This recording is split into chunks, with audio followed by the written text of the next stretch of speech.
कल दिनांक 13 अगस्त 2024 को दरभंगा की सड़कों पर मेडिकल के तमाम छात्र छात्राएं और दरभंगा के छोटे से बड़े तमाम डॉक्टर सड़कों पर कैंडल मार्च लेकर के सिर्फ एक ही मांग जो है वो उनके जबान पर सुनाई दी। We want justice, we want justice. ये जो प्रोसेशन था वो डीएमसीएच के बेता वाले एरिया में बेता की सड़कों पर था, जो अललपट्टी से लेके बेता तक था। और इस प्रोसेशन में तकरीबन ये समझा जा रहा है कि डीएमसीएच के जितने भी मेडिकल के छात्र छात्राएं थी, वही नहीं बल्कि डीएमसीएच के जितने भी सीनियर और जूनियर डॉक्टर थे, वो तमाम लोग इस प्रोसेशन का हिस्सा बने, कैंडल मार्च निकाला। और खासकर एक चीज तो और ये देखने को मिला कि जो महिलाएं डॉक्टर थी, सीनियर से लेके जूनियर, वो तमाम डॉक्टर सड़कों पर कैंडल मार्च में हिस्सा ली और तमाम लोगों के हाथ में कैंडल देखा गया। और ये तमाम लोगों की एक ही मांग थी कि कोलकाता में जो पीजी ट्रेनी डॉक्टर की निर्मम हत्या की गई है, उसको लेकर के जल्द से जल्द न्याय दिया जाए। चलिए क्या है मामला, हम आपको पूरी मामला विस्तार से समझाते हैं। हुआ क्या था कि पिछले 8 अगस्त की रात में एक पीजी ट्रेनी डॉक्टर थी जो कोलकाता के लाल बाजार अवस्थित आरजी मेडिकल कॉलेज में पीजी की पढ़ाई कर रही थी। दिनांक 8 अगस्त को अपनी परिजन से वो रात में बात करती है, अपनी माँ से बात करती है, अपना हालचाल सुनाती है।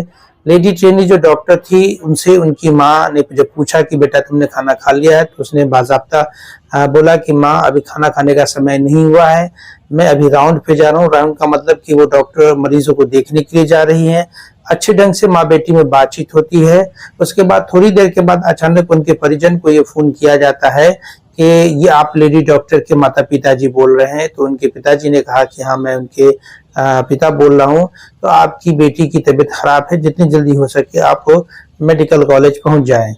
जब उनके माता पिता मेडिकल कॉलेज पहुंचते हैं तो पता ये चलता है कि उनकी जो बेटी है पीजी ट्रेनी डॉक्टर, उसकी मौत हो चुकी है, उसने अपने इहलीला समाप्त कर ली है।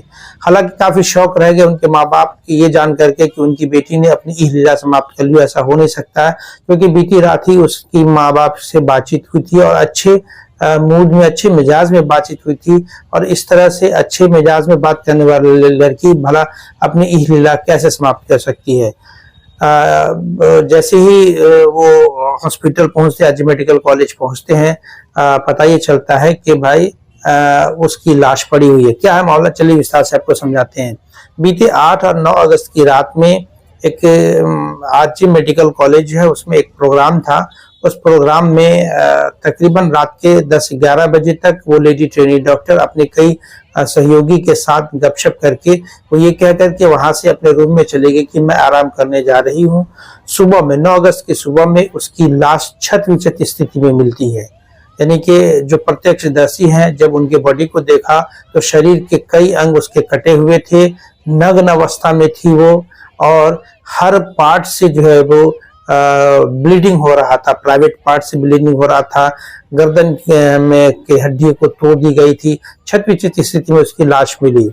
ये मामला जब तेजी से वायरल होना शुरू होता है, तमाम डॉक्टर, तमाम मेडिकल कॉलेज के जो है वो स्टूडेंट जो है वहां जमा होना शुरू होते हैं।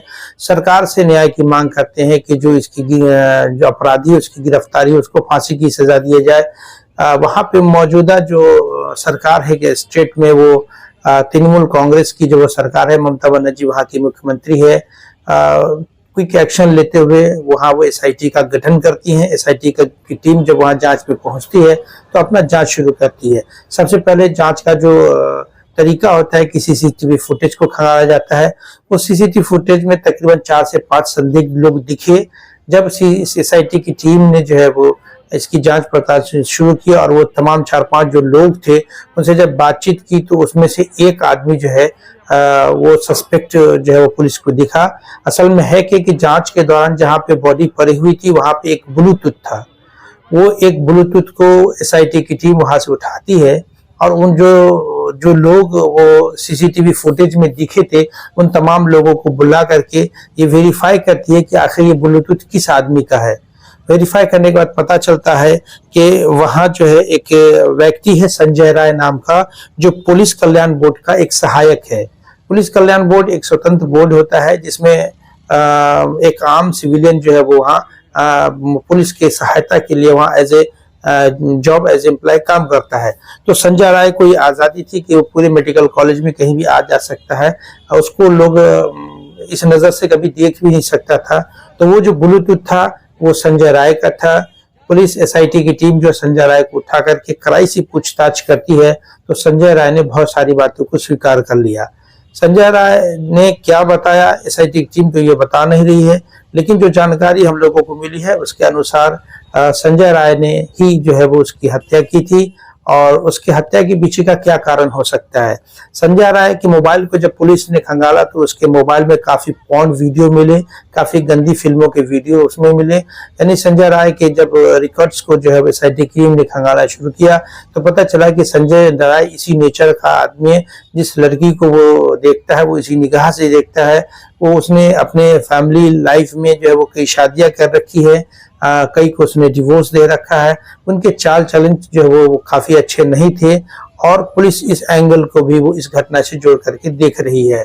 बहरहाल जो प्राइम सस्पेक्ट जो एसआईटी की टीम को थी वो संजय राय, उसकी तो गिरफ्तारी हो चुकी है, लेकिन पुलिस इस एंगल को भी देख खंगाल रही है कि कहीं इनके साथ इनके कई और सहयोगी भी या इस घटना में और भी कोई ऐसे लोग तो नहीं है जो इनकी घटना में ये शामिल है। पुलिस इन तमाम लोगों को खंगाल रही है। इसी घटना को लेकर के न सिर्फ दरभंगा बल्कि पूरे देश में जो मेडिकल के छात्र छात्राएं हैं उनमें उबाल है, मेडिकल के जो डॉक्टर हैं उनमें गुस्सा है।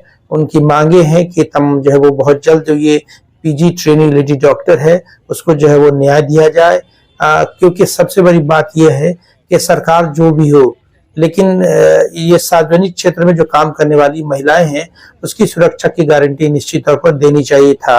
यहाँ पे कोई राजनीति नहीं होनी चाहिए था, क्योंकि यहाँ पे मामला जीवन से जुड़ा हुआ है। खास करके डॉक्टर जिसे धरती का भगवान कहा जाता है उसको लेकर के एक अलग ही छवि जो है वो हमारे समाज में बनी हुई है। अगर उसकी सुरक्षा नहीं होगी तो आम लोगों की सुरक्षा की बात बेमानी है।